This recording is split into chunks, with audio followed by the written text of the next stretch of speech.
got an hour video here. Trust me, it goes by pretty fast. And JTB, he said that there wasn't anything that we really couldn't ask him.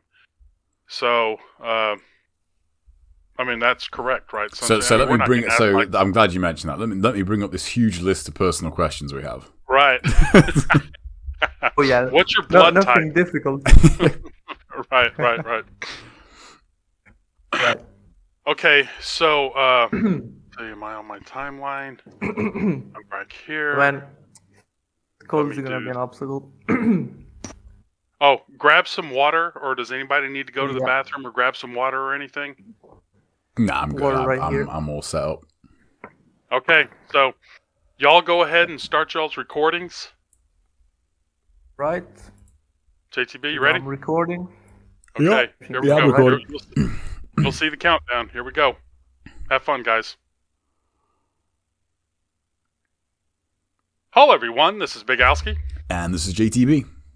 And this is another edition of NG Talk featuring our special guest, SunshinyStraw. Sunshiny's a little bit younger gamer. He's 19 years old.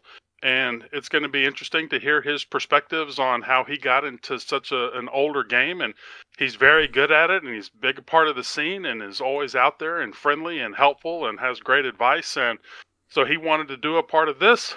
This is going to be some Ninja Gaiden Black starting at the beginning. But take it away, Sunshiny. Just tell us a little bit about yourself, what you're doing, and let's go. Hello everybody, I'm SunshinyStraw, and as Bigal said, I'm a young NG player. I really love this game, and I'm gonna be telling you my history with this game and some stuff about myself. First of all, this is me through Chapter 10, no UT, no Nimpo.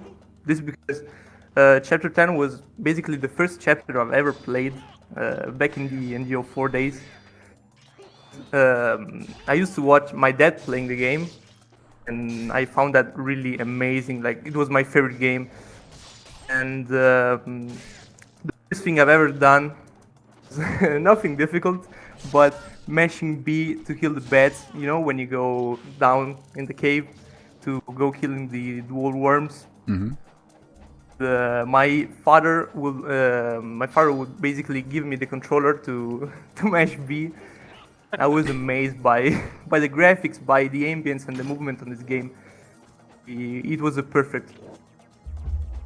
Well, the game is held up well. Now, what got your father into that and to saying, hey, you know what? I think my son would like this. I mean, did he play it through the whole way, or? Yeah, he really loved this game. He found that in the store pretty randomly. He was looking for new games, and he really found NGO4. And although he didn't really like ninjas, like, he's more of a medieval guy, if you want. He decided to try this game, basically fell in love with it, and he had a lot of fun. I really loved watching him play. He was playing mainly on normal mode because he didn't have much time, as you would think. Mm-hmm. He used to have a lot of fun, and I used to give him some advice eventually. How old were you whenever you started giving him advice? I was like 8-year-old, and the first advice I ever gave him was like, in this chapter, when you go in the puzzle room, you gotta grab the tree to get the sword. Forgot the name. He never saw the tree branch. He was constantly trying to get through the left side or running, so it was constantly clipping in the walls and such. It was, I don't know, really strange. Of course, it's not a fast process as you can think. It would take him hours time. He told me, he used to think at that point he was at work, like, how the hell am I gonna do this? Because no, they saw the tree branch biking around and just told him. He was baffled. He was baffled because he never saw the tree branch, and the big time save. Well, that's part of like chapter 6. Whenever you're going down into the pit area, and whenever you're coming back up to fight the bone dragon, you know, people try to platform around that area when you can just flip up the wall there or something. So that's understandable. Yeah. There's also one like it in Chapter 12, actually. There's the branch, you know where the water, like that pool of water is in Chapter 12? There's a branch that you can flip over and get to the chest, so you don't actually have to water run. I think a lot of people don't know that's there either. Well, that's just funny. At 8 years old, you know, you're kind of, you know, telling him what's going on. Go ahead and continue. I mean, that's pretty cool. Look at that damage right there. Man. Look at that damage. Wow. Yeah. Pretty unfortunate. I didn't go through every fight in this because I was pretty rusty. I've been playing NG2 for quite a long time now. I gotta go back to NGB now. But yeah, basically, we would play NG04 time. It was basically our main game until NG2 came out. And when NG2 came out, our ways kind of divided, opinions kind of conflicted on that because as you know, when NG2 came out, it was a bit controversial because it was really different. And the way you approach the game, the way you play. But I thought the first time I saw the game, I thought it was the perfect sequel because even though the game is so different, is faster and everything, core of NG04 in that game. So I just loved it. I played for such a long time, while my dad had a bit of hate and love relationship with this. He was so in love with NG04.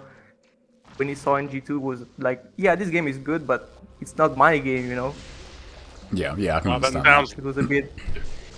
Yeah, go ahead, JTB. And all of this... Like I say, I can understand that, because like, that was very common when NG2 came out. Like, a lot of people, like, you know, they wanted basically Ninja Gaiden Black 2, and that's not what NG2 is. I was one of those guys, to be honest with you. Sorry, go ahead, Sunshiny. Nothing. It was the game, as I said. He didn't hate it. He didn't play that as much as NG04. And by that time, we didn't have an Xbox anymore, so NG04 was gone for us. It was only NG2, the other games he used to play. I just focused on that. And as I said, I didn't play any other difficulty besides normal mode because I was not that good. Young. And then in 2011, I think it was, we got a PS3 because we were both curious about the Sigma versions because we always played NG04 and NG2, but we never touched Sigma and Sigma 2. We were pretty hyped for this. The result was not the best, I'd say, because we didn't really like the changes the Sigma 2 in particular made to the game. Oh yeah. Sigma 1 was pretty good for us, especially for me. I played Sigma for I think 8 years, until I got NGB in 2020, so last year, because I never played it. So it was no process in trying every version of the games and deciding which one was the best for me. I gotta say, the fastest process was with NGB. Like the first 5 minutes I played the game, I just fell in love with that and decided it was the perfect game. And funnily enough, it was the first game I beat on Master Ninja because I really loved it. It was like no game came close to NGB for me, not in NG2. Well, that's something with a lot of people. You know, you either loved it or hated it. What did you think, JTB? I mean, I know we've talked about it a little bit before, but, you know, comparing it to what Sunshiny's experienced, you were a vet of NG04 and NGB. What were your first impressions compared to... You mean for NG2? You know, Black... Yeah. Oh, yeah, I mean, I liked NG2 up to a point, but it was definitely sort of me being stubborn rather than, like, not wanting to change, like, how I played. I think, as I said, I think that definitely hurt a lot of people. And it wasn't until Mission Mode came out and I started playing Survival. Survival is what kind of really got me, like, to learn NG2 properly, you might say. Because to play Survival, like, you can kind of play NG2's story mode, like NGB and get away with it for the most part, just because you have so much money in NG2. Like you can kind of brute force it with money. Survival, you have to play Ninja Gaiden 2 in that mode. Like you can't really play survival in kind of turtle.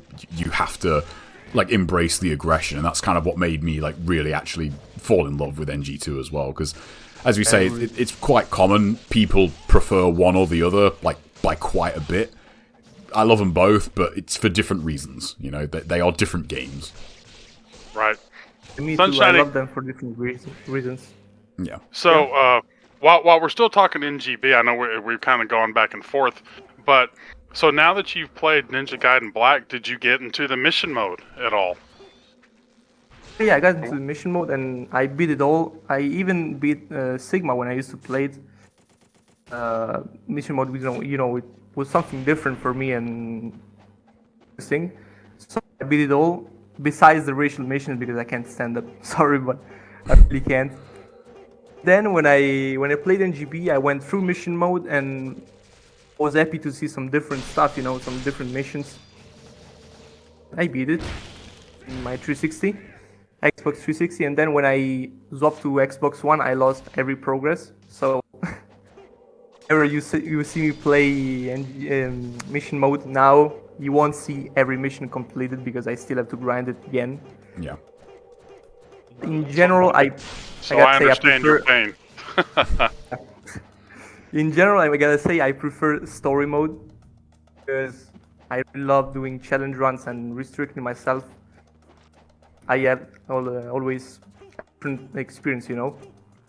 As mission mode. Gave you the idea to do this challenge run? Because I thought it was, first of all, it was my first challenge run, as I said. And I still had to improve because it's only a year that it's only been a year that I play NG Master Ninja. I can't really do no damage stuff and stuff like that, you know, a lot of restrictions. And the type of game that NGB is, I thought that I could do no UT, no Nimpo without any trouble. I had a lot of troubles.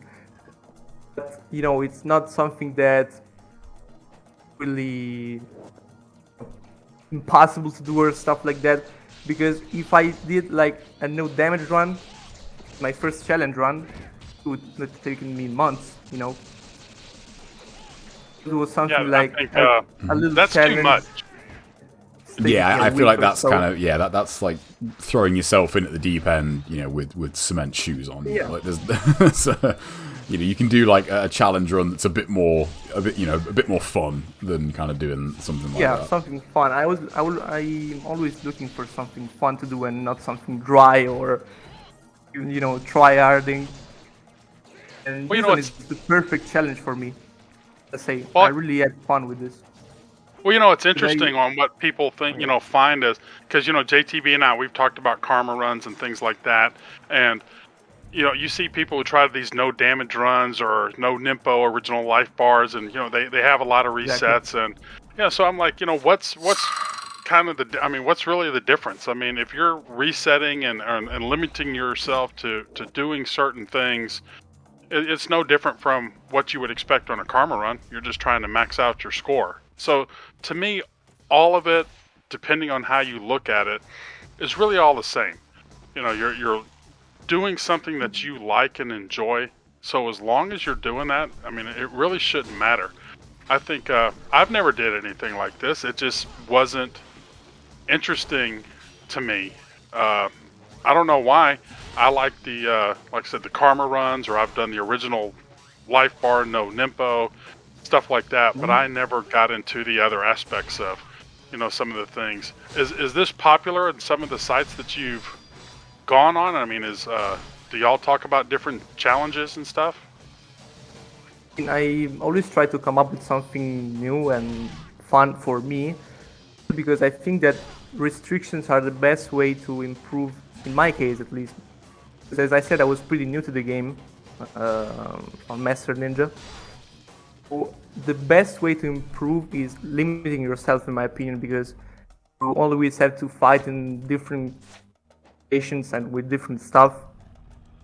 at the end of the day, when you've done so many challenge runs, you kind of know what to do in every situation, you know? We're like playing with every weapon or playing without using this, that. And when you put yourself to use everything at once, know what to use, when to use, and how to use it in a perfect way. My opinion. Yeah, I'd agree with that as well, and I think that stems to a lot of other games. I think especially anything sort of from, well, I guess that's in kind of the vein of NG, like an action game or something. I think the most effective thing you can do can quite easily become like your default thing to do. Like for example, like right here in this fight, the easiest way to fight this fight is to just go at one end and do double UTs, like because 99% of these bugs won't even get a chance to hit you if you do it that way. So if you take that away, you then have to think, okay, well, like, how do I actually fight these without using the best thing, you know? And then you have to come up with something else. And then you can go a step further and think, okay, well, what if I do this, but you know, like after like UTs, I'd say like what you're doing here, like wall attacks and forward Y is probably the best way. You could go a step further and say, okay, well, I'll do it without wall attacks. Then it's just forward Y. And you think, okay, well then what if I never use forward Y? What am I going to do then? And it definitely does get you more comfortable with like every weapon. And I think that's something that, I guess in this era, like, because there definitely seems to be like a haste in people's kind of play and like to get good, for lack of a better word. When you take the slower approach, and you know, I think you do get better like overall. Like you become like a more complete player versus like just doing like the same thing like, you know, over and over again. Well, the interesting thing about this, you can. Sorry. Go ahead. And granted, you can get good by practicing and doing the same thing over and over. Mm-hmm. You will get better if you practice and practice and practice. But if you use everything, if you use always the same strat, you know, never experience something new, get better, but in a slower process, if you want. Well, it also gives you kind of like tunnel vision, that you don't get to start seeing the other ways.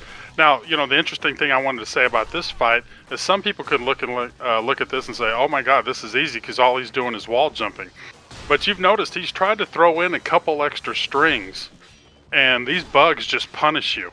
Yeah. If one of those strings misses, like he tried to rotate Y, and during the spin, you know, a bug jumped on him like that. If you try the XXXY with the Davi, you know, again, you can get flipped off screen, and then a couple. So it's that could be a challenge run too, like JTB was saying earlier. You know, don't do any wall attacks. Well, you know, what can I do? You know, maybe. So it's that's the one good thing. Oh, you had to show a little style there with the XY at the end. But you know, all that stuff, like we've been talking about, makes people, you know, a rounded player. And it's interesting that you decided to come up with something like this. Mm-hmm. What's your so did you do this for the whole game? I did a run for the whole game, but in that run I had the microphone on, and I didn't want to take the chapter 10 only and put it here. You know, I wanted to redo it. But yeah, I did the whole game like this. Even in NG2 recently, like I completed the run 3 days ago. It's been a lot of fun, also because the combat in NGB and NG2, it's unique to me. I never found something similar. The idea of beating the game with only raw combat, if you want, it's really appealing to me. I think it's the perfect run for me. Both games. Now, I do want to tell people, well, I'll tell them this after we get past the clone fight. Doing this with the clone, I mean, again, it's, this is really kind of the best way to do that. Yeah, just wait for it. Oh, I know, I saw it, yeah. But this is what's so brutal about anything else. It's so frustrating, man. Attack, yeah. Yeah. But you know, if he gets off a couple hits off on you, you know, you're in trouble. Yeah. And so it's doing the dragon sword. You definitely have a lot more flexibility with killing him. But again, with the Davi, if you get a little far away and all of a sudden while you're swinging that Dobby and he decides to shoot an arrow at you, again, it's kind of in trouble. So these now the scarabs, you're picking them up just to get the benefits of them or get the rewards for them. Just to complete the chapter. I mean, right. I don't want to leave anything behind. I think I do leave this Life of the Gods. I didn't pick it up. Oh yeah, I never get that one. I don't pick up the Life of the Gods. It was funny because up until like 1 year ago, I didn't know how to pick it up. Oh, that is a pretty well hidden problem. Yeah, that's a pretty well hidden Life of the Gods. That one though. It's because a big difference that made on my gameplay was getting to this community, because in the day I didn't have any internet, and I couldn't check anything out. And when I could, my English level was not the same as today. And there's hardly any video in Italian of NG, like at all.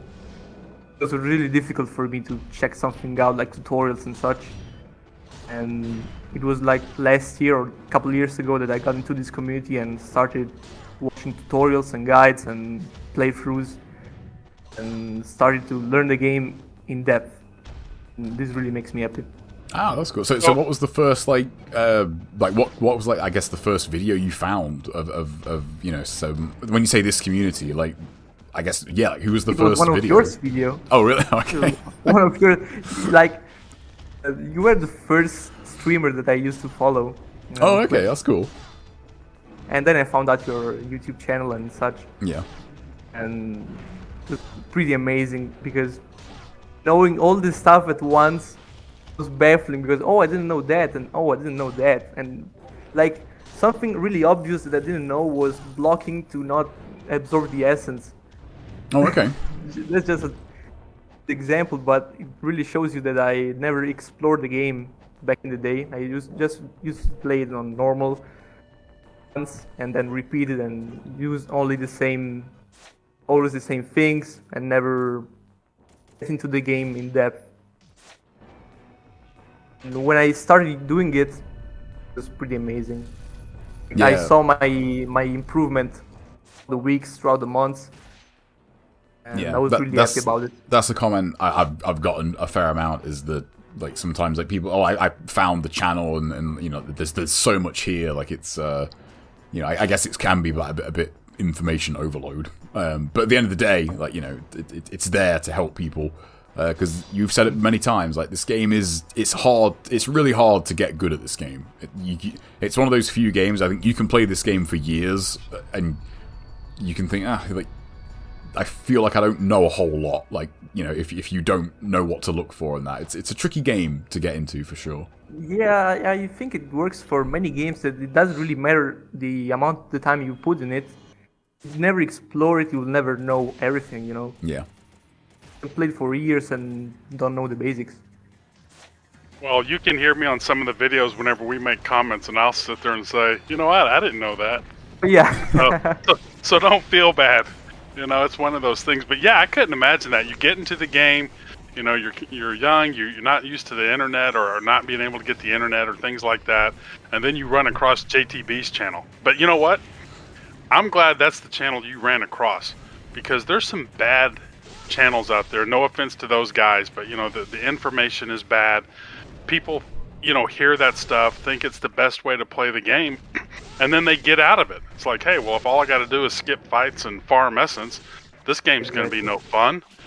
So at least you found a really good channel to learn from. So I couldn't imagine if you found some of the other channels. Now, one other question I wanted to ask. You said the community. Were you part of any kind of forum or anything, or you've heard us talk about it? I've never been to any forum. I'm still exploring it, because I'm still kind of new to this, and eventually I'm find something out. Now you're on Discord though, right? On JTB's. Discord? Yeah. Yeah, I think it's funny that, because we talk about the forums and that, and I think that's probably me and Al. Like, funnily enough, like being a bit older, like when we were first playing, it was all about forums. It's there was GameFAQs, there was Iberians.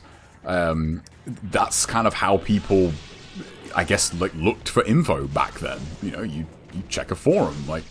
And I think now, yeah, it's Discord. Like Discord and YouTube and Twitch have definitely sort of supplanted forums, I think, in that regard. And I think for the videos, it kind of makes sense, I guess, because the video is like a much more concise way to get that information.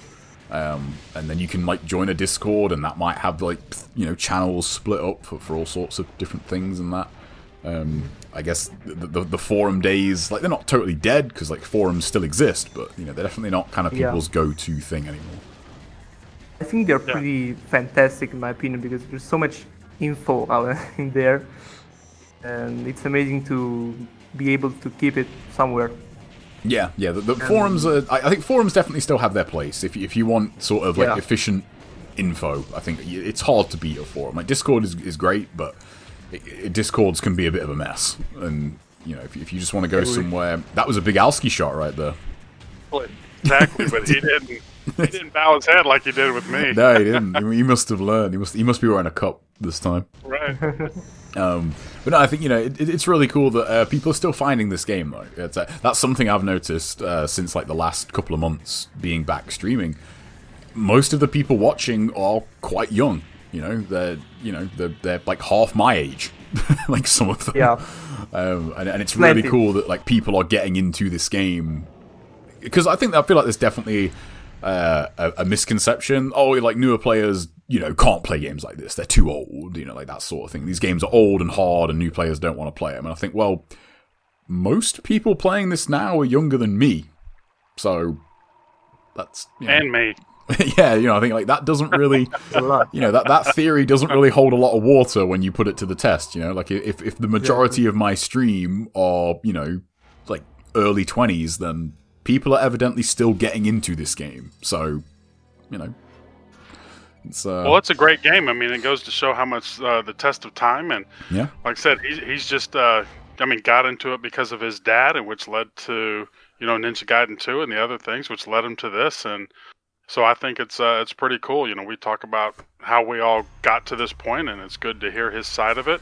Yeah. Now, going on to Ninja Gaiden 2, so great job, you know, doing your run. This is a big load screen right here. That was the one thing that always kind of irritated me.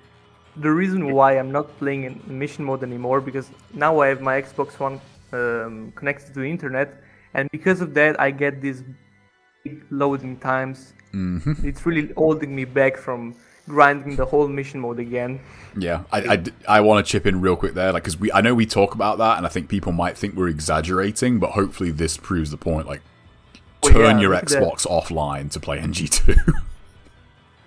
Yeah, I mean, look at this. This is quite a long time. I almost thought about editing it out, whenever. I think it's good that you left this in. Yeah, because that was another question like way back when was, oh, why don't people play more NG2? And it's like, have you seen the load times on 360? Yeah. Like, they are painful. Now this is kind of a painful mission right here.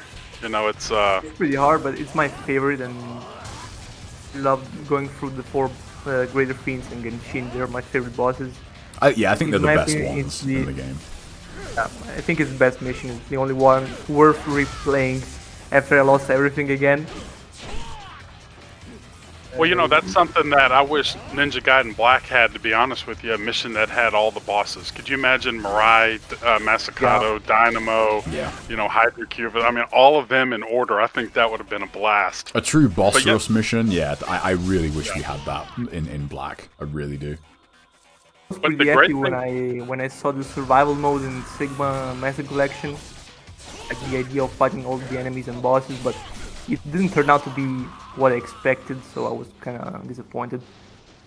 Yeah, survival mode in Sigma 1 is definitely a bit of a letdown. Like, funny enough, because when it came out, though, it was great. I feel like it hasn't aged particularly well, because I think in 2 it's a lot more fun, a lot more dynamic, and in 1, like, it's just maybe if there was difficulties, it would help, because that's the thing with Sigma's 1 survival, is like the damage you're dealing is just kind of insane. You know, even without equipment, you know, you're killing bosses in like 1 combo. It's kind of ridiculous. Well, this mission right here, just because you have all the bosses to practice on, I mean, it really is if you're having problems unless you had a save in story mode or something like that, this would probably be the next best thing. Yeah, I agree. It's an important source for practicing the bosses. Now, I know you're changing up weapons. What are your favorite weapons to use for this mission? I think the dual swords are by far my favorite weapon to fight bosses with, because of the moveset is pretty complete. But I always try to fight bosses with different weapons and hopefully find new strats. Like you saw me before using the Tom on Alexei, because I found an interesting combo, but I couldn't pull off the right amount of damage in that. Just swap to the other weapon. The thing in NG2 is I love every single weapon, because not like NGB. In NGB is like the Dragon Sword and win if you want. Yeah. Here you can use every weapon in every situation and really express yourself in the combat, because every moveset is so deep and complete. The only weapon I realized just days ago that I really don't like is the scythe, because I cannot really use it in every situation like I do with other weapons, and I was a little bit disappointed. For this mission, I really love the dual swords. But for example, another weapon I love is the Crusader Gamma. It's amazing. The thing you can do with that in open combat. Yeah, I think overall the arsenal in NG2, it's so like, not that NGB's arsenal is like incomplete, but as you said, it's like I think between the Dragon Sword and all you really need, you think you need the Dragon Sword, the Luna, and the Debilero, and that's there's an abysmal difference between the other weapon. Yeah, and it's I mean you don't even need realistically you just need the Dragon Sword. But I mean if you wanted to, you can just complete the game with the Dragon Sword. So. And when I tried, I did a Nunchaku only run on NGB because I wanted to test out the weapons. But the difference in the difficulty is pretty ridiculous. Like just a Awakened Alma was a nightmare for me. Yeah. And I still had to do a Lunar only, and I might do that someday. Yeah, I feel like in NGB at least, like the Luna's probably the closest thing to the Dragon Sword in terms of versatility. Like the Luna can do almost everything the Dragon Sword can. But once you get away from those weapons, I mean, unless you're counting the Kitetsu, but that kind of has a lot in common with the Dragon Sword. But yeah, in NG2, I think they did a much better job making like all the weapons feel like very varied, but still, very viable at the same time. Yeah, exactly. It really feels like that in NGB, some bosses are not really meant to be fought with some weapons. Yeah, that's true. Here, you can pretty much do whatever you want. Yeah, it's an interesting. When people, sorry, go. But like when some people ask me which is the best weapon for this boss, I just say use whatever you want, use your favorite weapon because it will work. Yeah, exactly. Use what you're most comfortable with, and I feel like conversely, in NGB, if someone like, what's the best weapon for Awakened Alma? It's the true Dragon Sword, and there's like no argument there. It's actually not the low health UF. Well, in NGO4 maybe, but right. Yeah, but like that's one of those things where I think in Black, like there are definitive like best answers to questions like that. Like what's the best weapon for Berserkers? Either the UF or the Debilero. Like, yeah, like any heavy weapon basically. And I think in NG2, I think there are certain examples of that.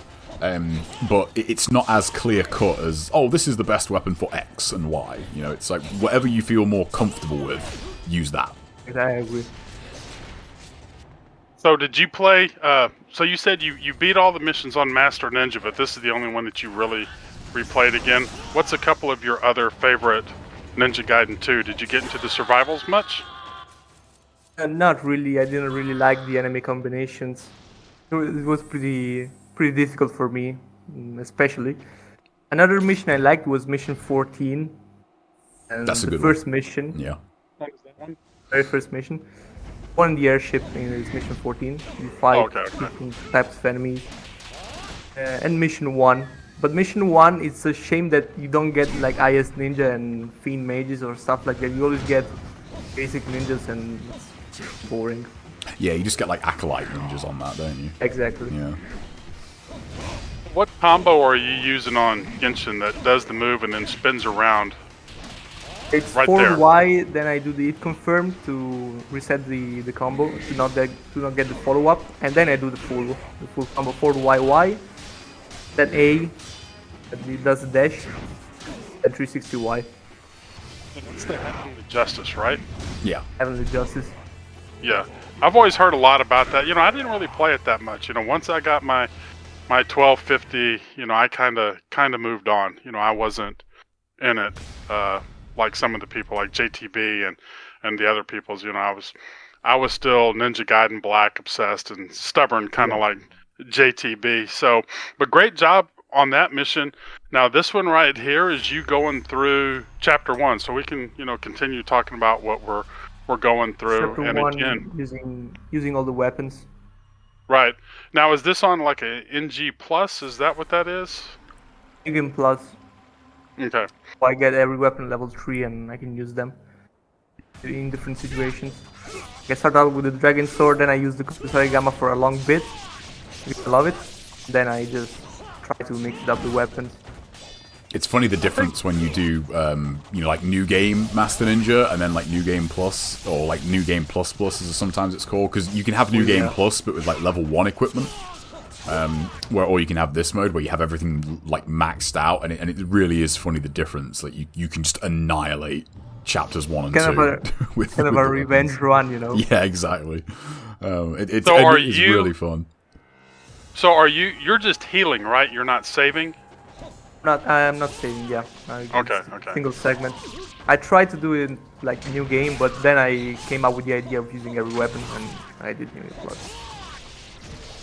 I tell you what, I really like watching the Kusarigama whenever people really use it, with all the cool combos and stuff that it does. And I know there's going to be some a little bit later on, you showing all those moves. Now, I do want to let people know here, the reason, so you can only stream at 480p, correct?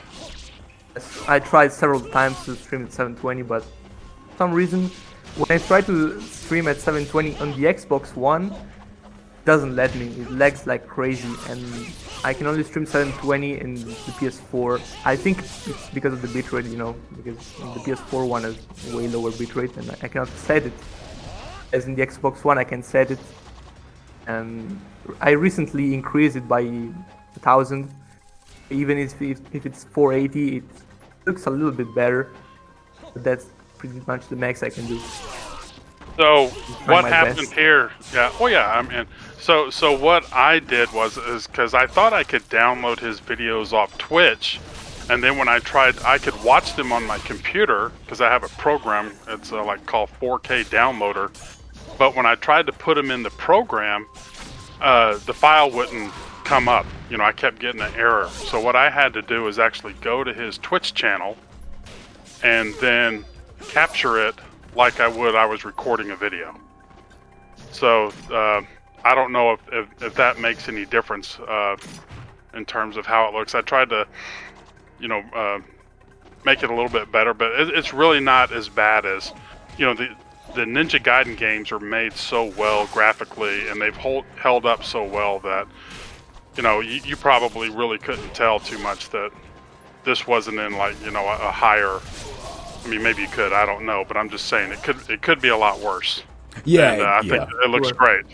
Yeah, and also just real quick on this, like with NG2, that's kind of a tidbit that I feel like a lot of people might have forgot about, but I feel like NG2 never really got the credit I think it deserved for its visuals.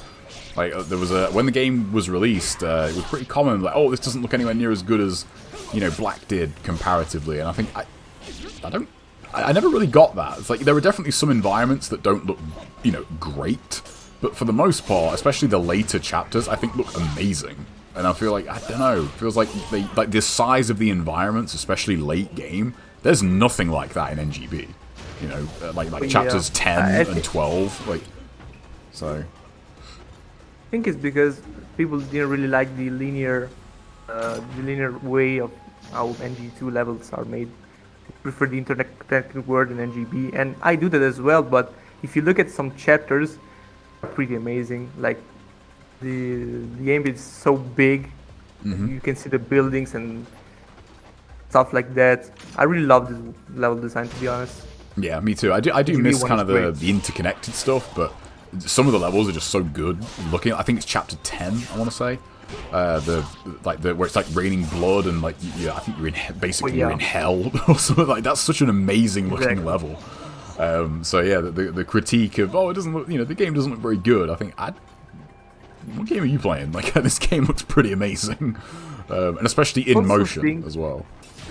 Yeah, I also think it's a gameplay thing because you can more often than not you can backtrack to shops and such.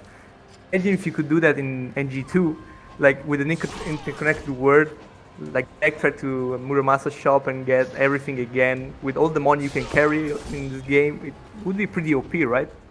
Yeah, that's a good point too. Yeah, I feel. Although on that note, I think that's one of the things in this game that, and I kind of showed it on the walkthrough I made. Like because the essence cap is 1 million in this game.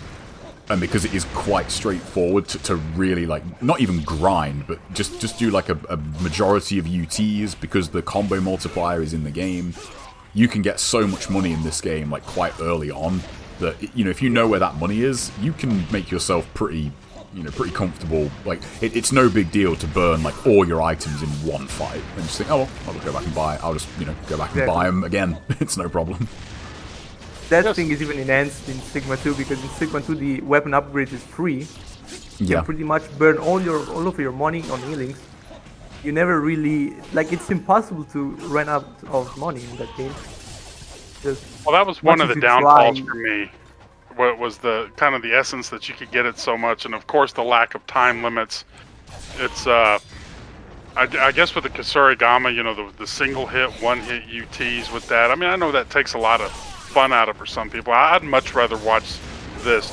If I had to compare like watching like Kel's Karma run in Ninja Gaiden Black versus Pinnacle and Sync's Carmen run in Ninja Gaiden 2, I think Ninja Gaiden Black would hold up. But if it came to like free-forming this, like that move right there, I think that is so cool.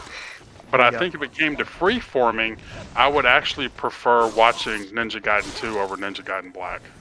Yeah, I agree with that. And I think that's pretty common, because I think at the end of the day, I know we've said this before, but using Kel's run as an example is an extreme one, but unless you really understand the scoring system and everything that goes along with it, a lot of what's going on in those videos does go over people's heads. And I know there's people that don't like it when we put it that way, but it's just the way it is. I think, and that's true of this. It's just I think because this is like so much more violent, I guess it's just more entertaining on a visceral level. Whereas Karma running an NGB versus 2, like it's funny that there's no videos out there of full-on Karma running for NG2, and I feel like a lot of people don't know what that looks like. So I think going by what you had just said, about really understanding the combo in Ninja Gaiden Black, and what Kel's doing and things like that. But in this right here, sometimes it just comes down to, spacing to get single hit Kusarigama UTs for 5 minutes. I mean, there's no understanding of that. It's just like, okay, that's no fun. Whereas Kel, Go ahead. I was going to say, for example, that fight right there is a perfect example. I think was there 6 ninjas there? Or 5? I think so. I think it was 5 or 6. On a Karma run, if you're doing like New Game Plus, you just cut off all their legs with the talons, like get them like down below, where the kind of I don't know what you call it, but like the walkway is. And then each ninja would be 15 single hit Kusarigama UTs, and there's 6 of them. So that's what you would do to maximize points. And it's so frustrating. Sorry, go on. Are the best weapon to make. Yeah, and also, it reduces one of the most fun and, like, unique weapons to just, I'll just do the UT, like, 70 times here to get a load of points. And that's what really it's what's really annoying when you look at the scoring system, because I know we talked about this in the farming video we did, but the actual scoring system in this game, I think, is so much cooler than NGB's. Like, and even HP1, honestly, on that front. The way the instant kill and killing spree bonuses and that all stack up with OTs it's way more dynamic, and it's one of those things I get sometimes tempted to do videos on it, but I think would anyone care? Because I feel like there's no videos out there for that stuff. You know, there's no Karma Run videos for NG2, which is kind of weird. There's nothing. Yeah. Yeah. So going to the Kusurigama, is this your favorite weapon? Did you say that this was your favorite weapon to freeform with? Yeah. What? How easy was it to learn all the moves and stuff? I just think that that's such a violent but cool move where they, throws the end of it, it grabs him, he pulls him forward, and then he slices them in half or whatever. It's pretty amazing. Yeah, and then there's also like an Azuna drop or some kind of drop with that as well. That Yep. kind of. Yeah, there is drop. There's the I forgot the name. I always forget the name of the moves. Yeah, you can kind of drop. It's on the tip of my people. tongue. Is it Garland drop? I think with the Kusarigama. That's with the Tonfa. That Tonfa. That's with Okay. Tonfa. Yeah, pretty sure. Well, whenever it comes up, we'll point it out to everybody because I know it comes up in here. Yeah, it's pretty amazing that the name of the moves are different themes if you want, depending on the weapon. Like the Tonfa is more flower theme, and the weapon has more birds in it. Like I'm pretty sure the drop name is with a bird in it, but I forgot the name of the actual move. And like with dual swords, you have some Chinese stuff. It's pretty amazing that every weapon has a different theme. Really It's funny. I now that you mention that, I think, oh yeah, I'm thinking of the names of the moves and the weapons, like the ones that I can remember. I think, oh yeah, that's actually I never realized that. Wow, you stumped JTB on one thing, It's but sometimes when you start playing this, you're worried about the combos and you're worried about the fighting and what to do. Sometimes you just don't think of the names or pay that much attention to it. There was a guy I was talking to online, and he was talking about just some of the like that right there. I love the range that has as well. Yeah, like that was quite far. Yeah, it's But he started saying, here's some things about the game that you may not know, and he told me a couple things, and I was like, wow, I never, as long as I've played it. So it's there's definitely a lot of, and there it is. There it is, yeah. There was the move right there. So anyway, I think it really is cool that they did all that, and next time if I ever play it again, I'll definitely have to look in that and to see what they all are. Yeah, it's something that I could it's funny, like watching this and like watching videos, I can tell you the string, but oh, that's like XXX forward X or whatever. But if someone was to say like what's the name of that string, I'm like I don't know. Exactly. Like, I have no idea what the string's called. I'm like the contrary, because when I found myself to tell somebody combo that they have to do, I can never remember the string, like how many X, how many Y, because I always do the combos like with muscle memory and visual cues. I never think about how many buttons do I have to actually press. And if you start thinking about that, it messes you up. Yeah, I guess I've always been the total opposite. Like, I'm the same in fighting games. If someone was like, because fighting games, like there's a command list and they all have these moves, and I think for me it's easier to remember like, oh, it's just it's 2-1-4, 2-4-3. Like that's the combo, versus remembering like what's that called? Like what's that string called? I can't think of. I mean, I remember Gleaming Blade. But that's about, like, I'm trying to think if is there any other I can remember. Like Hey Straight Slash, that's the ET with the dragon sword. But other than that, there's not many that I can actually remember off the top of my head in terms of like the string names. Oh, I just remembered the move, the drop with the Kusurigama. It's a Shrike drop. Oh, that's it. Right. Because what's the sides is River Styx, I think, isn't it? River Styx drop is the side. Yeah. And like the Azuna with the dual swords is like Zonkui, some Chinese stuff. Actually, something that I really loved to do back in the day was diving to the combo list of NGB and Sigma, and like reading the names and the button prompts, learning the move by, as I said, visual cues and muscle memory. I never really learned the amount of inputs. I can't remember that. I remember I used to call the forward XXX with the lunar like the airplane spinny move because you'd finish up with the Y or something, and they're like, "What the hell are you talking about?" I'm like, "Hey man, I don't know the moves, but it reminds me of a propeller spinning, so that's what I'm gonna call it." You know, it's not the most creative.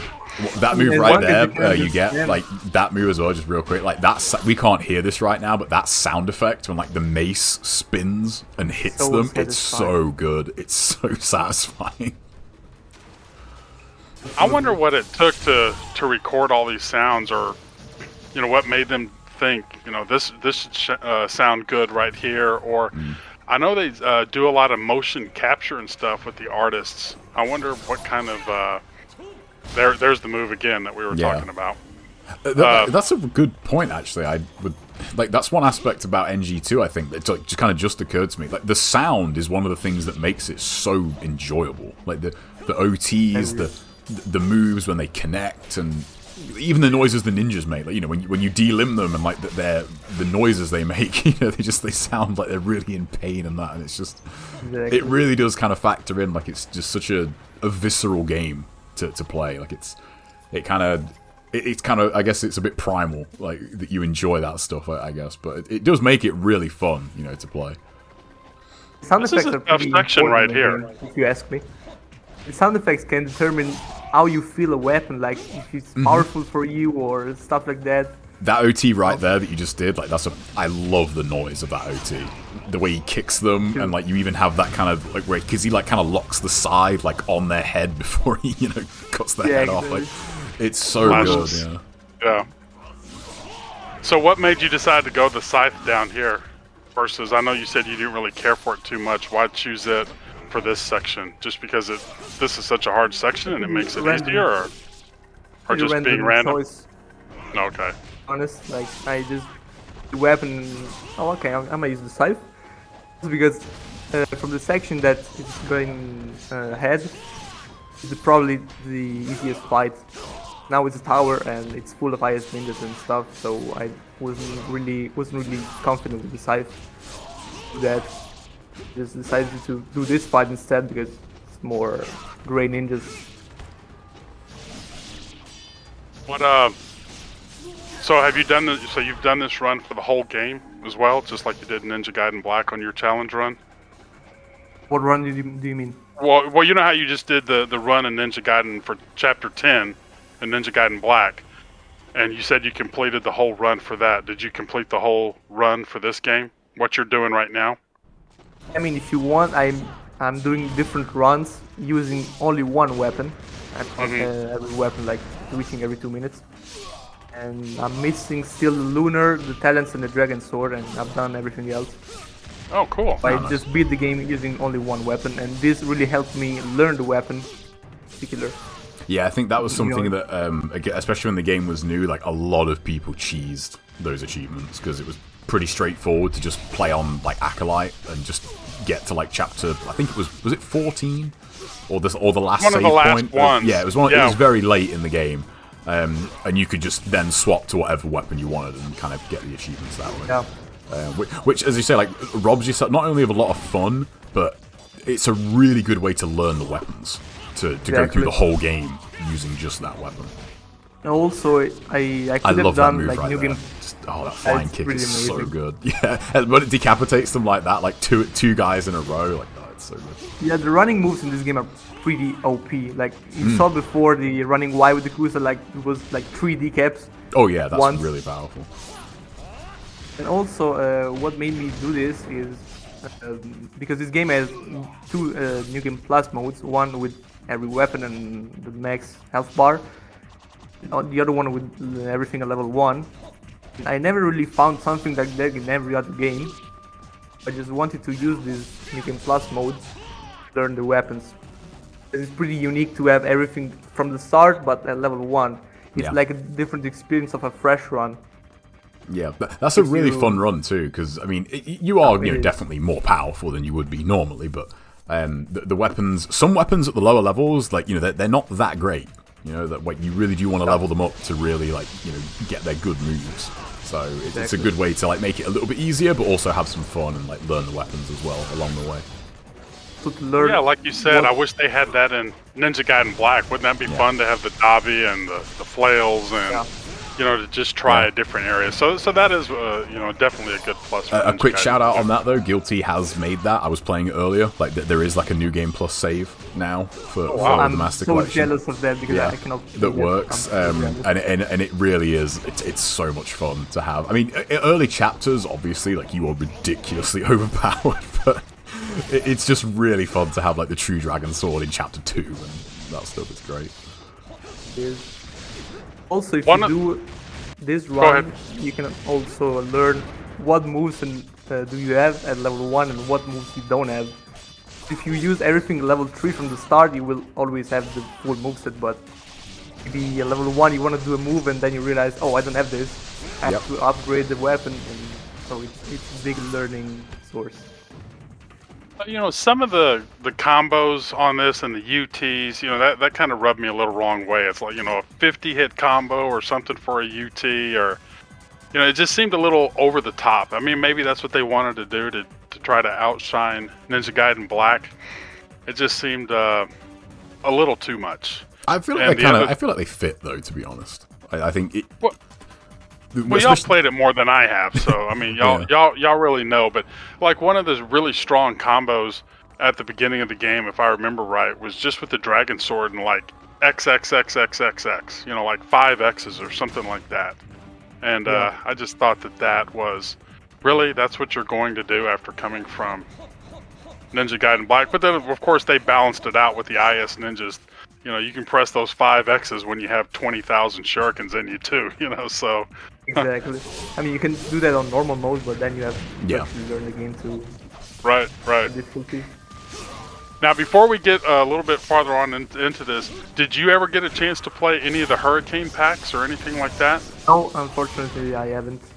I would really love to do, but I can't. Right.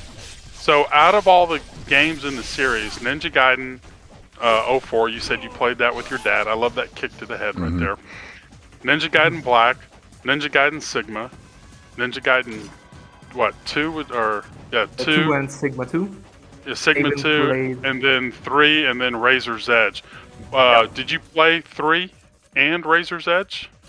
Did, and I even played Ninja Gaiden Dragon Sword for the DS. That game. Oh, nice. I think it's really the most underrated game in the series because it's so much fun. You really have the feeling of an NG game, even if you only play with the stylus. Yeah, the Dragon Sword really is super recommend fun. that. I didn't really enjoy NG3 and RE Z because I didn't it didn't play as a Ninja Gaiden for me. It was like a generic action game, if you want. I don't think anyone enjoys vanilla Ninja Gaiden 3. No, I don't think so. like Razor's Edge definitely has its merits from what I've heard. Though I haven't yet to play it, but vanilla NG3 I think is no good. He just did an Azuna drop with found one person that told me that actually Vanilla 3 is a good game and people sleep on it, but it was just one person told me that. And I mean, you like what you like, but I'm wondering if they're actually talking about vanilla, because again, they added a lot of stuff to NG3 pretty quick, and I think if you played that game sort of week 1, that was not a good game. With just the Dragon Sword? Yeah. I didn't even remember that until you said something about it. Yeah, because they were really quick to add. I can't remember what, but I want to say it was the Scythe and Talons. I think they added those weapons quite quickly. But, you didn't have that originally. Like, it was just the Dragon Sword. And not that the Dragon Sword was bad, but it's like, it was just one weapon. Like, it just felt like... One Nimpo also. I don't think they added Nimpo in there. I think you're right. I think it was just... called.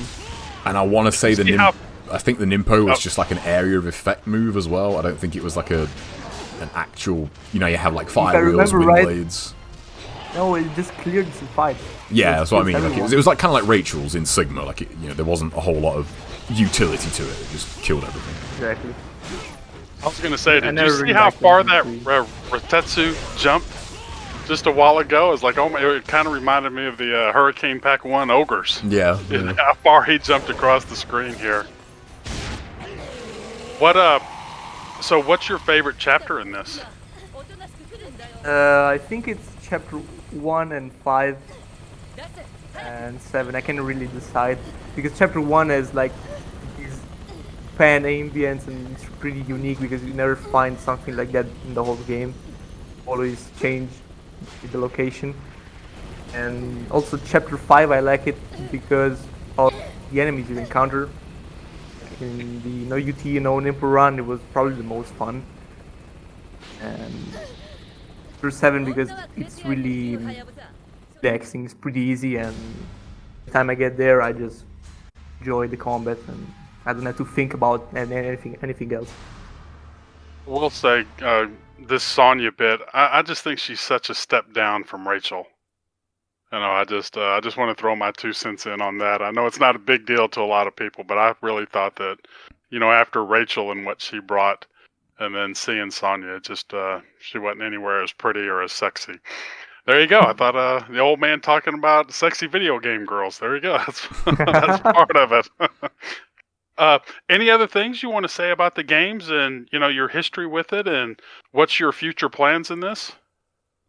Future plans now, it's been a few months that I stream the games and I try to do something new and I always try to come up with something original and fun to do.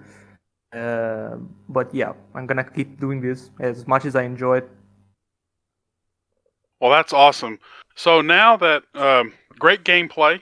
I know you said you're, you know, a little rusty at first, but you know, I think doing the runs that you were doing were really awesome and fantastic and something different. And you know, hopefully it'll give other people, you know, some ideas to do something like that on their own.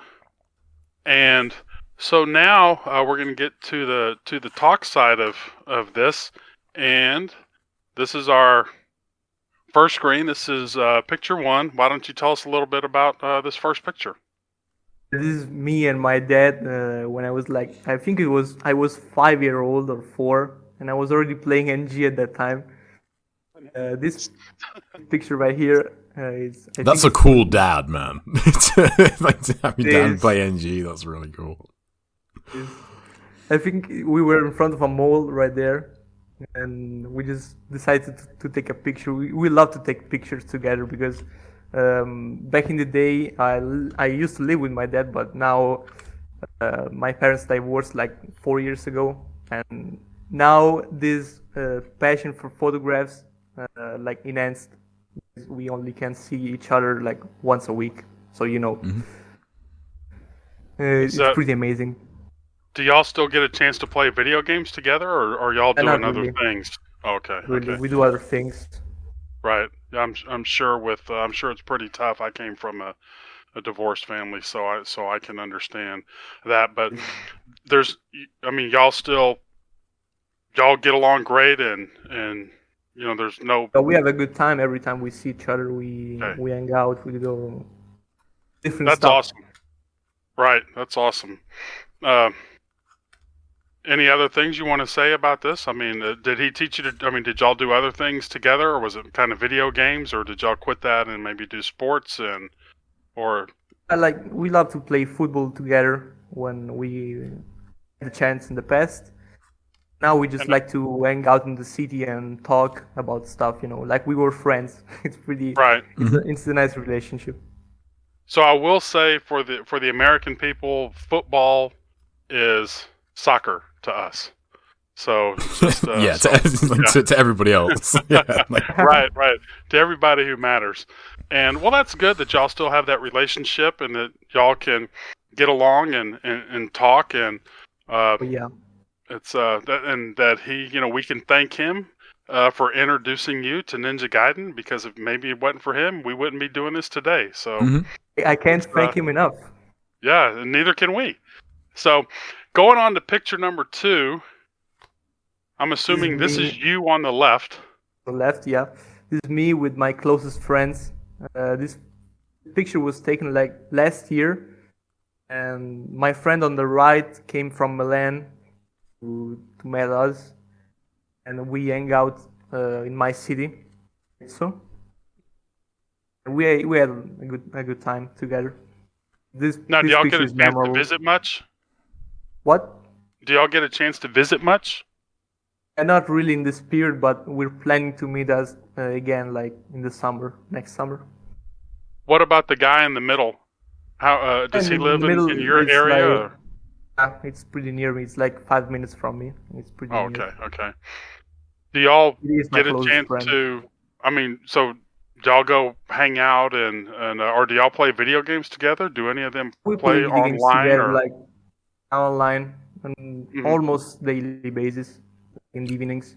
Do any of those play NG, or is that just kind of, are they just not into that kind of game? I tried to introduce my friends to the NG, but it wasn't working. The guy on the right is more of a DMC guy, and my friend in the middle doesn't like action games at all. Oh, okay. Wow, but that's a good eclectic, version. And do you play any of their games with them? I mean, do you play the DMC series? I was never a DMC guy, to be honest. I try to play it, but I don't really like it. I always prefer NG. Yeah, I try to play the games they play them. Right. Well, that's cool. I think that's well balanced. And it's funny that for all my life, when I used to speak with my friends and talk about video games, I was the only one who played NG, and I didn't really play anything else. While the other ones were talking about different stuff, I was there like talking about NG and hardly any other game. Well, I'm the same way. I've been playing NG, and I've had some friends say, "Oh, are you going to try this?" I think JTB even asked me the other day, "Hey, are you going to try the new Halo game?" And it's like, until I get this stuff done with NG, I doubt I'm going to do it. It's just, it's a great game, and I enjoy playing it, and you enjoy playing it, and play it as long as you want, but it is kind of hard to get away from. I will say that. But I have no idea what you guys are talking about. Right. Well, like I said, he's only 19, so he hasn't been playing it for 15 or 16 years like we have. Golly, going on 17 years. Never mind. Well, it is, yeah. It is 17, yeah. Wow. And but hey, I hope you continue to play and hang out with your friends and try some different games, but always be a part of the community. It's been a blast. What do you think of the community? Now that you've kind of been in it for a while and interacted with a lot of people, I mean, is it surprising? I really love this community with passion, because I never found such a nice community in general, because everyone is so nice to the other, and everyone gives advice, everyone shares ideas. Even people that don't play NG on a daily basis can come up with different strats. It's pretty amazing. And not only that, but the people's aspects in particular, the person in the people, can't even speak. The people in the community are always nice, and I found pretty amazing people here that I never found anywhere else. I do feel like that's one thing, like, not necessarily unique, but it is one thing that is great about the scene, is like, you can be a nobody, but like, you won't be like, and I don't want to like call out other scenes, because I'm sure like other scenes are the same too, but I feel like you can be unknown and just kind of suggest something, and you won't get just like shouted down.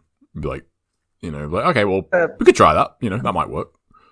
Not to diminish other communities, but it can happen that if you are nobody and you come up with something, they won't listen to you because you are nobody, because you don't. Never did anything. Here, if you suggest something, it will be listened to.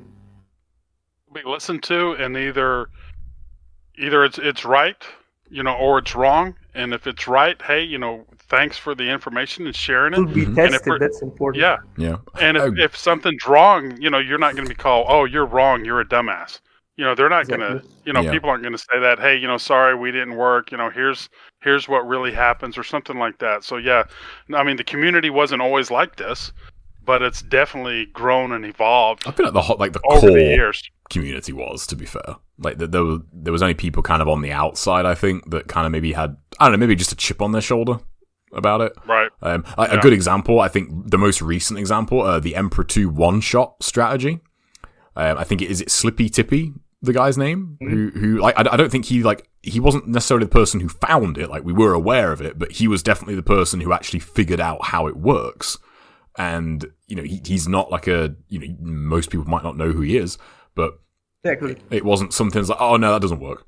Like, sort of be dismissive, because at the end of the day, all that does is stifle the knowledge base. If I think unless you've kind of tested something, you should always try it, because you never know. Right. Well, I'm glad you hang out with your friends, and maybe one day they'll join you in some NG, and once they hear this video and see it, maybe they'll even want to join a little bit more. But going on to picture number 3, that is the Colosseum in Rome. Yes, it was in Rome, and it was taken like last week. I've Oh, been wow. in Rome for enjoying the city in itself, and I was particularly there for the football match. I went with my dad and with my friend, not the one you saw in the previous picture, but another one. And yeah, we enjoyed the city. We had a good time. How far are you from Rome? Like 2 hours on train. Is the Not that far. Yeah, that's not far.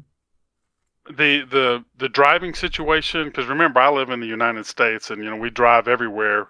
If you're not in like the Northeast or something like that, but is it easier to get around Italy by train or by car or by what Yeah, other it's method? pretty easy. You can get everywhere. What do you prefer?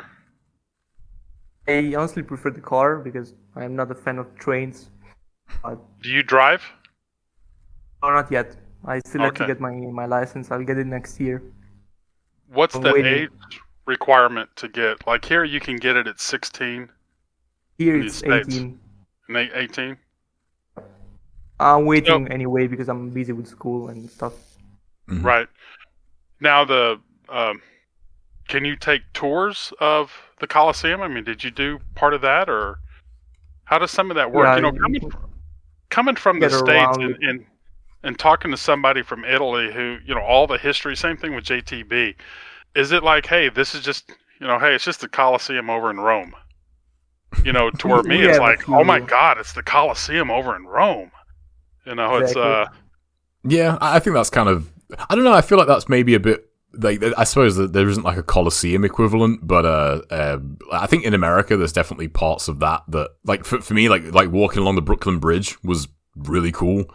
But I guess if you live in New York, like people probably walk across that every day to go to work. It's like whatever. It's like it's just no big deal. It's I guess that's a bit of a like the grass is always greener case on that.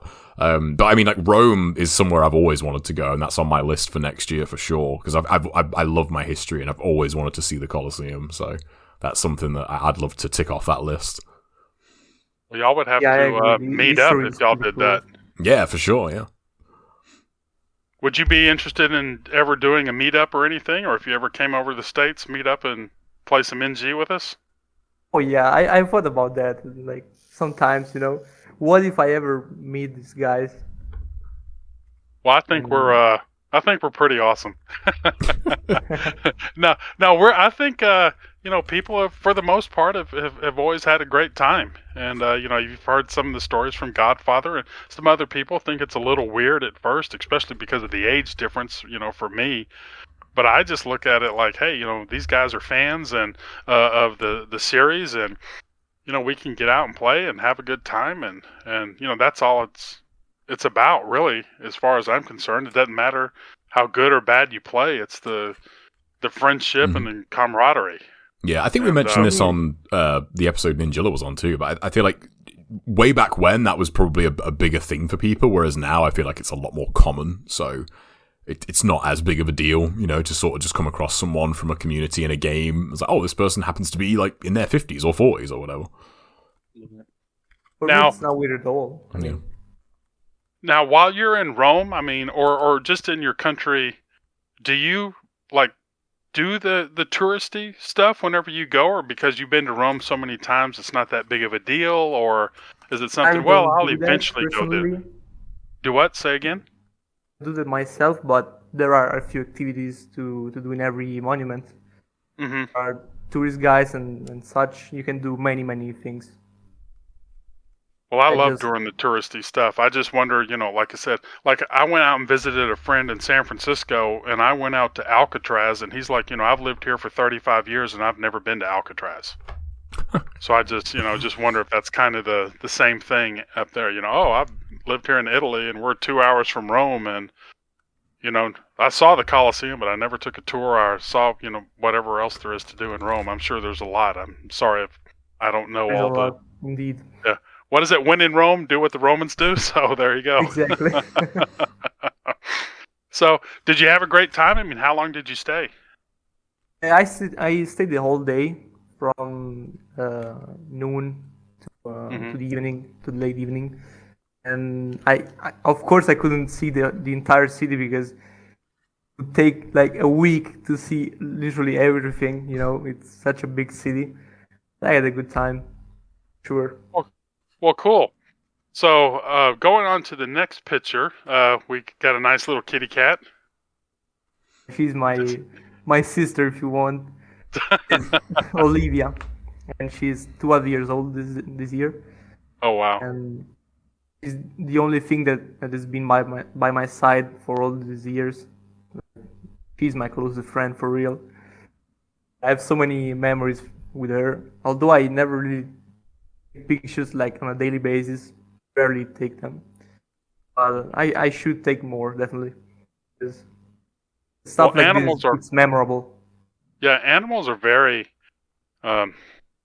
comforting and, stick by you. And, we have some cats. We've had a bunch of cats ever since we've been married.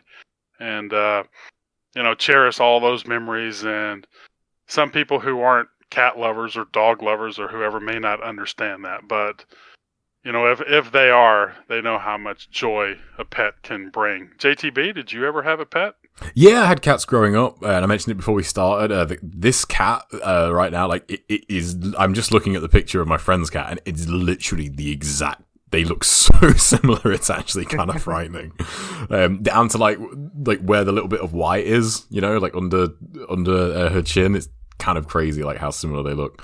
I don't have any pets right now because like the cats we had for a very, very long time.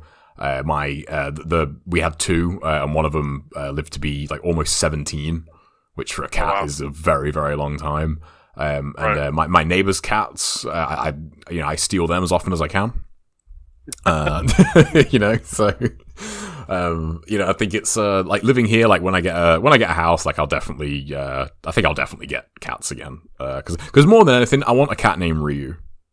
It has to happen. That has to be done. Now, do you have any other pets, or is it just the cat, Sunshiny? I have a dog. I don't have any picture with him. Mm-hmm. But the thing is, my mom bought this dog because after the divorce happened, she was feeling lonely, and she bought this dog, and she's really happy now. And ever since she did that, nobody took care of the cat anymore besides me, and she was never really paying attention to me. She was not that lovely. I still loved her. And since the dog came, and she saw that I was the only one taking care of her, and now she's a lot more attached to me. Every time whenever she sees them, he comes over and wants to be pet and such. He's really happy of that. Yeah, I have a dog. I know this might sound a little weird to people, but you were talking about how after the divorce, your mom got a dog and, help, with the companionship. One of my friends' dad had passed away, and the wife ended up getting a dog. She didn't want the dog, but somebody gave it to her to watch, and she ended up keeping him, but she named him the husband's name. That's nice. So, like, if she had to say something, she'd, like, be calling out her husband's name. So I know that may sound a little odd, but it's also very therapeutic. And that's one thing that the cats bring, and I'm really happy that you have that special bond with your cat and enjoy all the time that you have. Is it a her? Yeah. Olivia, right? Her, yeah, Olivia. Okay, awesome. So going on to our next picture, this looks like a wind farm or something, or? That is the countryside in southern Italy. I live in the center, and I took this picture like years ago, I think, in the summer, the day before I had to go. Because almost every summer I go to the south to meet my grandparents at that side. We always have a good time. We go to the seaside, we go to the countryside also, as you can see. And we talk about everything. Enjoy that specific week we had a year. It's pretty amazing. I have so many. The thing is, Go ahead. every time I go there, I meet a new cousin I never knew of. Like I have so many cousins because families in southern Italy tend to be so big, and yeah, I always meet somebody new. It's funny. How often do you get a chance to visit with them? Did you say? Or how long is it? Like every summer for like a few weeks or a month or? Like 1 or 2 weeks max, and almost every year. Is that kind of a routine thing over in Italy to go visit? Because I know we used to do that. Every summer, I would go visit my grandparents in Houston because I lived in Paris, Texas, and I would go, visit them for like a month. My dad lived down here too, and visit him also. But I didn't know if it was something that was a regular thing, or do you have other family that you go out and visit around the country? It is pretty common. I have only this one, but I always see parents from Milan, from every city coming up there to the family again. We always around. Now, when you took this picture, were you going by train or just you were stopped by somewhere? car. Okay. It's like 5 hours in the car. Oh, okay. That's that like gets you a quarter of the way through Texas. 5 hours by car. It's going up to my hometown is 5 hours north, and going down to Shelly's hometown is 5 hours south.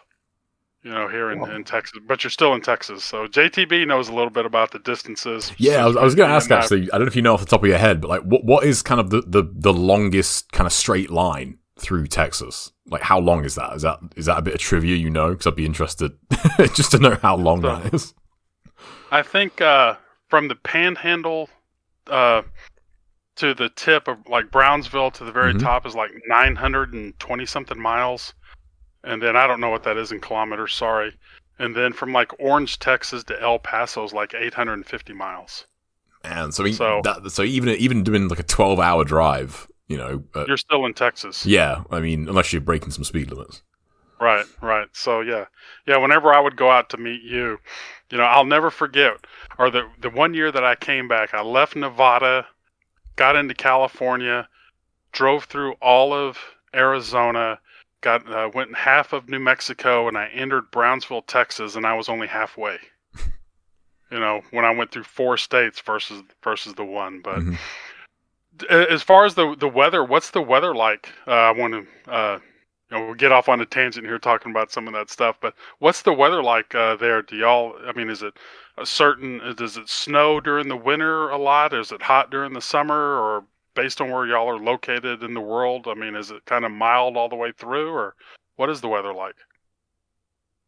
Here it's pretty much sunny all the time, especially autumn and summer. It gets really hot. Rarely see snow where I live. In the north, it's a lot more common, like in northern regions. In the south, it's really rare. I think I've seen snow once in the south. Never again. Oh, wow. To show you, it's really hot. Like, to make an example, in this summer, a city in Sicily got the record in Europe for the hottest city in the entire Europe, like 48 degrees. Imagine that. Yeah, that's hot. That's over 100. Pretty ridiculous. I can't even imagine. Yeah. So when we were in Vegas, Al, like that's like about sort of like 2 to 3 degrees like higher than what it is there normally. Like Vegas is usually like 45, 44, that sort of thing. So kind of like when we were in Death Valley then. Yeah, that's bordering on Death Valley temperatures. Wow, that is hot. It is. Man. I would say like you get average of 15, 20 degrees around this time, around this season. and in summer there's not less than 30 degrees every day. Like I said, that's the bad thing about being an American is I just don't understand the metric system or the Celsius and Fahrenheit. I know there's supposed to be an easy conversion, but it's now I just kind of ask my Alexa, how far is this in kilometers, and how much is this in Celsius? So yeah, I think that's the funny thing about yeah, like more kind of like I guess the rest of Europe is an easy way to say it. I think is like more or less entirely metric. It's only really the UK, from what I know, that kind of still use both. Which is really strange. Yeah, because it's really weird. It's I feel like every time we do one of these, we end up on this topic, but it is somewhat interesting because it's like for me, like I'm looking at a thermometer right now, and it has both on it, and I think why? Like are we either which do we want to use here? Like that's. So what is the temperature there? If you convert them, it's pretty much the same. It doesn't change anything. Yeah, it's so like, why use both? Like, let's just pick one and just get rid of the other one. But that said, though, like I prefer miles to kilometers. Like I always use miles for distance, always. But it's. I really don't understand that metric system. Yeah. Well, what is it? Like 40 miles is 60 kilometers or something like that. Well, there's 1.6 kilometers to a mile. Okay. Yeah. So, it's So when people say like speed in kilometers, I'm always I think wait what's that in miles? Like I don't always. Same in feet. When people ask me how tall I am, I say 30 meters, but they ask me how many feet you are, and I don't know. Tell me.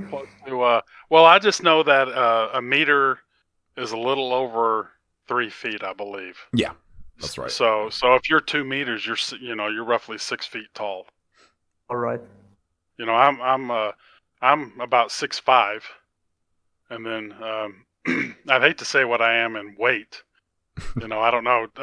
But y'all go in kilometers, but don't y'all go in stone?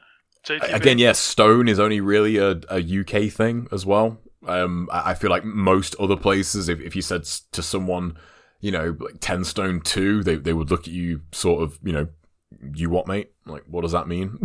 because a stone is like pounds. It's like there's 14 pounds to a stone, but like in like the US, for example, like you don't use stone as a pound measurement. No. It's just, if something's 20 pounds, it's 20 pounds. It's not 1 stone 6. Right. So it's interesting. People can hear this and wondering why we're talking about this stuff, but I hope people realize, and it seems pretty obvious, but I'm from the United States, JTB's from England, Sunshiny's from Italy. So it's not like, I get a chance every day to talk to 2 people from around the world. I mean, one thing on that note, real quick, I just want to ask Sunshiny a question, because I can't remember when they came in, but do you remember like the currency before the euro came in? Yeah, I would have to check the word in English. I know the currency, but I don't know how to spell it in English. I'm probably going to embarrass myself here, but I'll go ahead. I think, is it lira before the euro? Lira. Yeah. Okay. So lira. Yeah. Okay. Cool. I did get that right.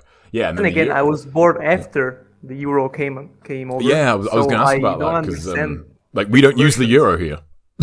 Like even when we were in it, like it's like we kept the pound because it was it was a higher value or what, but like we don't use that, so it's so you do use the euro. The old currency. I can still find the old currency in my house. Like when I search for stuff, I found old coins and That's so interesting. Like I said, it's it just baffles my mind sometimes thinking about it. That again, we're in 3 different countries, 3 different time zones, and a video game brought us together to do this, and we're talking about stones and pounds and lira and miles. And while I think about it, just on that note, like with the thing with the whole metric and imperial thing, it's like, well, American money is metric. It's 1 to 100 when you think about it. It's 100 cents in a dollar. So, hey, we got something right. Yeah, but I mean, but like English money used to be the opposite. It used to be, I mean, I'm probably talking, gibberish to you guys now, but, like, do you guys, like, know, like, what a shilling is? Or, like, tuppence? Does that ring any bells?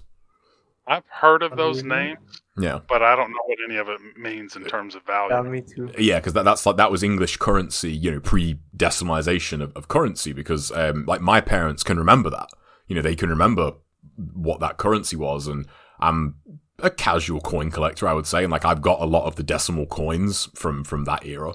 And a shilling I think was 5 pence, but there used to be 12. What was it? There was 100.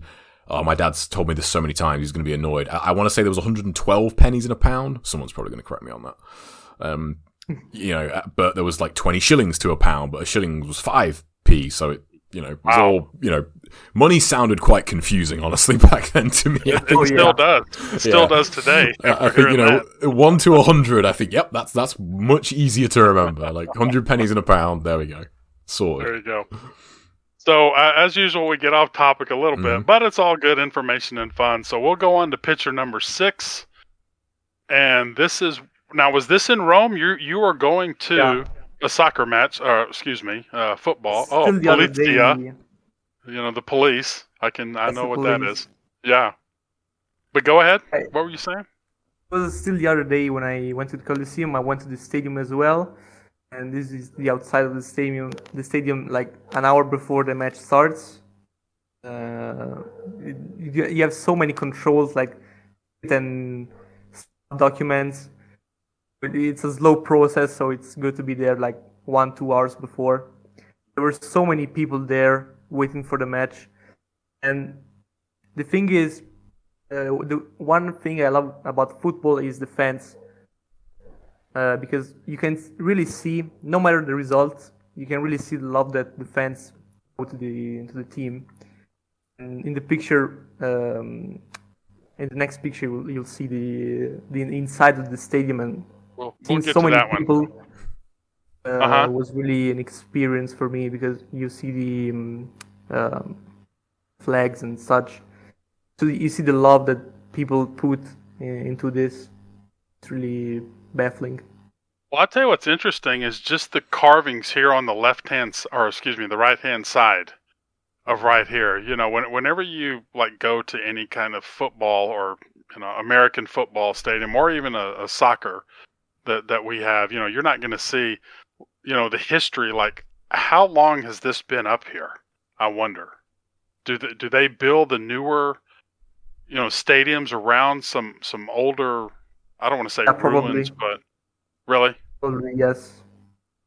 And what do all the flags stand for? I mean, Roma, I take as Rome. Right? Is that what that means?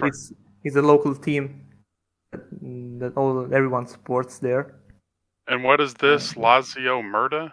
How would you see where my arrow's going right here? Lazio is the opposite team. Oh. That plays in the same stadium, so you can imagine what is this. That's basically insult. Right.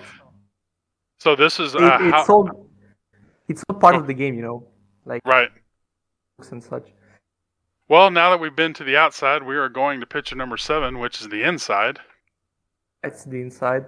You can see that, this is the main reason you come to the stadium, to see this, at least.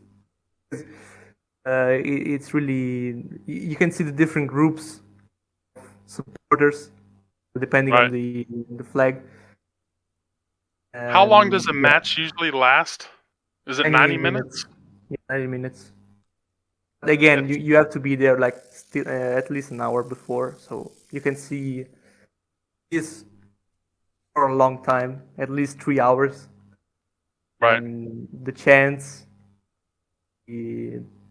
Now, in terms of, I'm sure it's really weird, loud. But it's amazing. If you're not into it, it can be weird, but it's amazing. Well, I don't think it's any different from maybe a like a football game or a baseball game. Like the World Series of baseball is going on right now, and the Houston Astros, where I'm from, Houston, they're in it, and they're playing against the Atlanta Braves, which is over in Georgia. And but just hearing the crowds, and like I said, going to football games, the Houston Texans, or I'm a big Dallas Cowboys fan. We've been to some games up there, and so I just think that as far as the passion goes, I've never seen anything like the soccer fans. how would you rate them compared to like the other big powerhouse teams? I mean, in UK and Germany and Chile and other Argentina, do they ever come up and play you guys? Or is that just too far? Well, that's when like the Euro is on. Okay. Yeah. Which I just thought, actually, yeah. They just funnily enough, it was actually Italy versus England in this year's Euro finals. Just remembered that. How much does something like this cost to like go to a game? Because like a Houston Texans game or you know an Astros game can run anywhere from, you know, $20 or $30, $40 all the way up to $500-$600.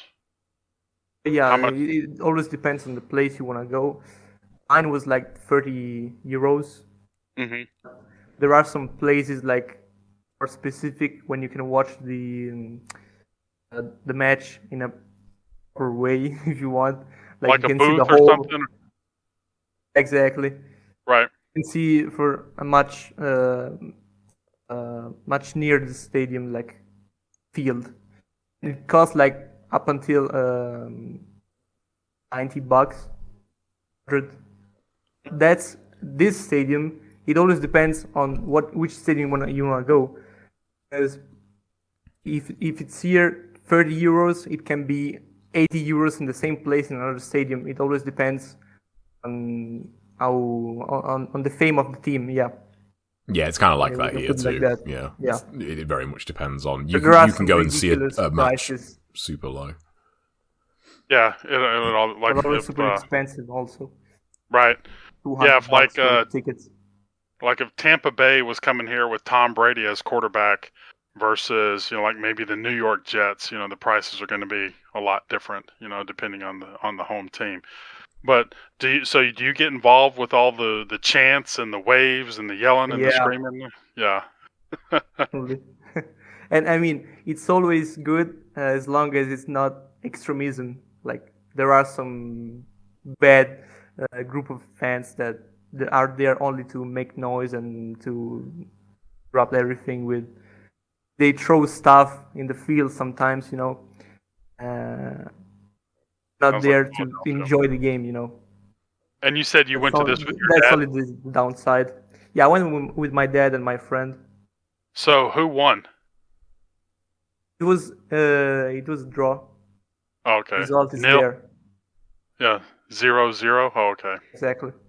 That's the thing, man. Experience. It's, you know, for America, just seeing them running back and forth, and there's like one goal scored or 2 goals. I mean, it's amazing what, you know. I don't want to say it's boring, but it's not. You know, it's just not something we're used to. You know, we're used to football where there's every play is, you know, something's going on and things like that. But I will say, I've watched some soccer matches with my friend who's from Argentina. And he explained a little bit about him. And when you see people getting on a roll and how they coordinate with each other and pass the ball. So much there in Argentina. It's amazing. Like my friend that came with me that day is from Argentina. And he always shows me videos from that. And it's pretty amazing how much they feel that sport. Well, I'm glad. Go ahead. Sorry. It's the main thing that everyone gives importance to. Right. Everything besides everyday life. Right. The main thing is football. Right. Like I said, it's interesting to hear it from somebody's perspective who's been at something like this, because you know the Houston has I don't think it's a major league. I think it's a minor league team called the Arrow. I don't even know if it's the God. I can't even think of what our soccer team. Dynamo, the Houston Dynamo. Oh, how did you forget that? If it's called the Dynamo.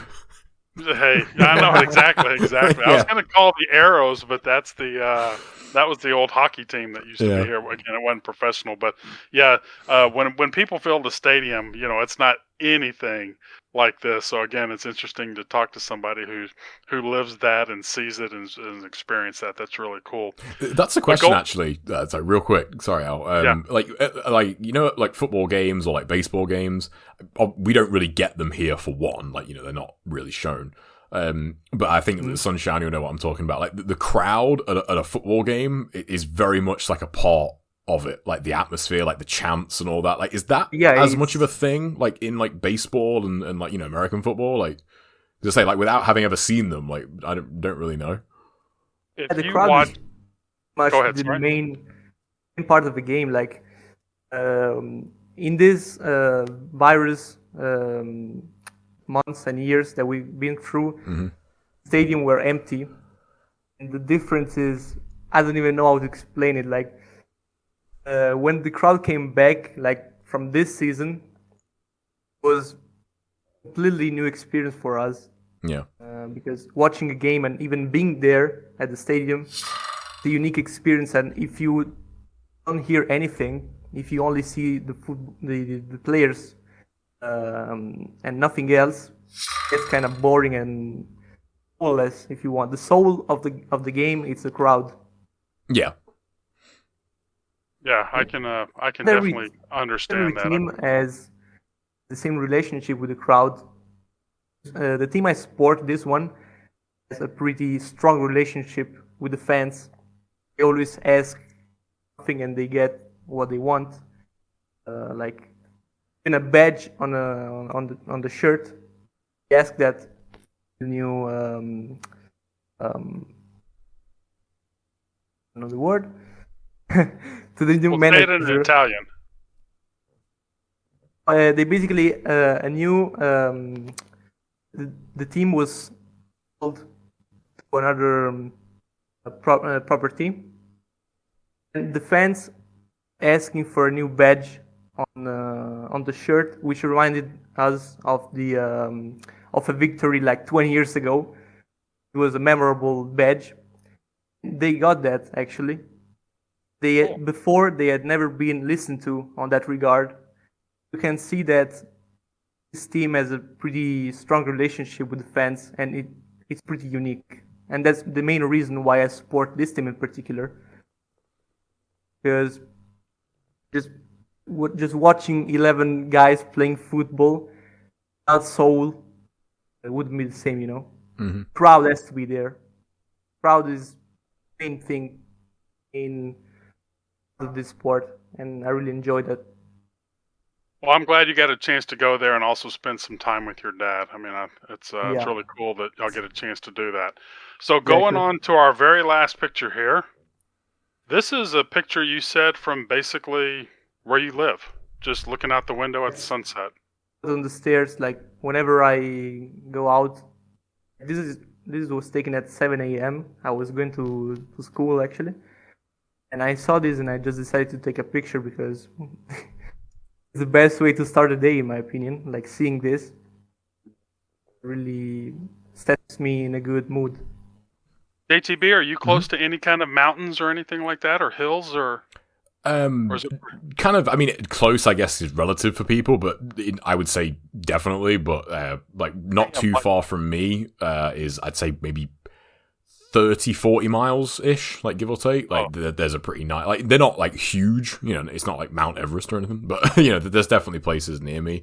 But never like regrettably, never make the time to go. It's I feel like that's the one downside of all this remote stuff the last year or so. Like, it's made you very prone to just kind of staying put, Right. See, where I live, it's completely flat. Where I live in Texas, they do have something called the hill country, and then there's mountains and things like that farther out west. But where I'm at, it's all flat. Now, you had said something about you being in the school, that your education system is a little bit different. You have 5 years of high school? Years, yeah. That's the same here. Yeah, see, we only have 4. You know, All right. and well, maybe that's our problem sometimes. Some of the education. you know. But so you're finishing up your high school, and then you're going to go into college, or are you going to take a little break? And I don't think I'm gonna keep studying. I wanna find a job to help my mom. We still Right. have to pay the house. We have to finish paying the house, and I wanna help her Right. because the situation, as you can imagine, is not the best. 'Cause I Right. live with Yeah. her, and But y'all are pretty So- close, and you have your dog and cat and your video games, and you still get to see your dad and go out and travel a little bit. So it's yeah. I know it could be a lot worse, but it's not as bad. I don't want to But say in it's not general, as I bad really as wanna it could find be, a but job. right, and help out. And I think that's very admirable. hmm You know, to And be able to then do maybe that. who knows? Maybe I'm gonna start studying a new language. Maybe because one thing I've always wanted to do is learn German. I started high school. I could choose between Spanish and German, and I chose Spanish. And to this day, I still regret it because it's not that I Learn don't like English it. then. How did you learn English then? English is pretty much the main language they make us learn. Like every school, you learn English, but my school was focused on learning languages. We study three of them. We study English, French, and Spanish. But it Right. always depends on which high school you choose, because once you finish middle school, you can choose on your own which type of subject you want to focus on. There are schools focus on maths and physics, psychology, or languages. And really love studying languages. Like I love English, for example. My level is not the best, but I'm still learning it. And Well, you said the community helped you out too, right? yeah, exactly. I mentioned that days ago. To this I think community really TGD helped said me that as out. well. Like that, that definitely can help. Yeah, because Right. I never really practiced my English on a daily basis like I do now, because I pretty much English all the time now. hmm But this is helping me out. Like last year, I couldn't build a sentence. Now I can pretty much the conversation if I focus enough. I mean, you're, So- you're talking to us for like over an hour, and it's it's not like an it's hour, hard to yeah. understand you. I Getting stutter close all to the two, time. yeah. All the time. I can't find the words, but I'm still improving, and I'm glad I can. Right. Right. And I actually have to do the same with all the other languages, because I never practice French like this, or I never practice Spanish like this, or whatever language I want to learn. Yeah, I need to do this. Well, if you Be ever helpful. come over to Texas, you'll be able to speak English, and then Mexico is about 6 hours south, and so we can go That into would be- that Mexico, would and you be can cool. practice your Spanish over there. That'd be cool. Like the only experience I had out of Italy was in Dublin, 1 week. Uh huh. It was like in 2019, in the beginning of the year, and it has been a good week. I had a good time. But then again, I had so many trouble speaking English at that time, as it was not the same level as I am now. Right. But still, Sounds I really love the good. experience. So I think we probably need to start wrapping this up here. One of the things, we're going back to our title page here, but one of the things that I wanted to ask you before we go, and Shelly's the one who came up with this question. She also came up with it with Guilty, and I forgot to ask him at the time. But how did you come up with your gamer tag? SunshinyStraw. Yes. Like that's pretty funny. When I bought an Xbox 360, the first time I connected to the internet, I put another game tag, which I can't remember now. And then the Xbox came up with a random name, and that was it. It was SunshinyStraw81.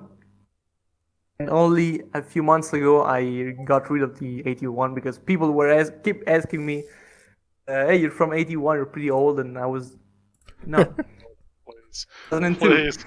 I know that can be confusing, but Yeah, I just decided to get rid of the number. Yeah, I get that though, because I feel like when you see that in someone's name, yeah, like more often than not, it can be like it's an easy way to get a name people want, isn't it? Just put like their year of birth on the end or something.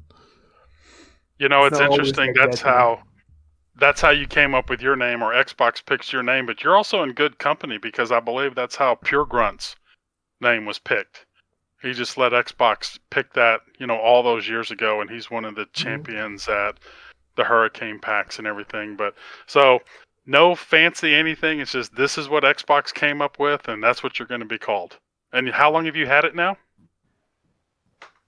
The name? At least 10 years. At least. Oh wow! I could never come up with something better than this, so I just decided to keep this because I like this name. At the end of the day. Yeah. Bad. I mean, it's well, we all know who you are, and every time we see Sunshiny, I always say, "Hey, Sunshiny." So it's like, it makes you feel like you're going to be in a good mood and talking and happy and friendly, and so that name is kind of goes with that. So I know we've gone on a little bit longer. Didn't we tell you it was going to go by fast? It happens pretty fast, huh? Yeah. So, anything you want to, JTB? Anything? Any more questions you want to ask him, or anything else? Or no, not off the top of my head. No. Sunshiny, any final thoughts on all this? Was it what you thought and expected? Or? Thank you guys. Thank you guys for the opportunity. I really enjoyed doing this. I wanted to do this for at least some weeks, and it's been fun. And aren't we super welcoming? If people are wondering, like it'd be cool to get more people to come on. Yeah. I mean, I've had some people who said that they wanted to and then haven't, and then it's not always easy coordinating this, and in a few other countries. With time schedules and things like that. But yeah, if people are interested, definitely let me know, or let JTB know.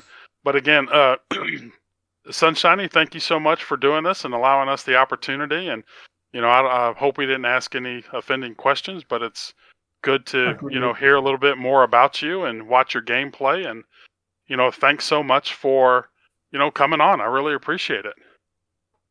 Thanks again, guys. Okay, well, look, everyone, hope y'all enjoyed it. Any comments and questions are always welcome. And we'll see you in, either one of our next videos or our next NG Talk. Y'all take care and have a good day. Take care, everybody. Peace. Sunshiny, say goodbye. Oh, see you guys. Take care. Okay, we'll see you. Bye. Okay, everybody hit stop. All right, I'm going to export this now, otherwise I don't want to forget. Yeah. All right. Yeah. So what I'll do is I'll edit that part out. After JTB sees you, and then, or says see ya, then I'll put you in there. I'm not going to say, hey, Sunshiny, say something. You're not going to hear that. I did record on OBS as well, just so we have a backup. Okay, cool. All right.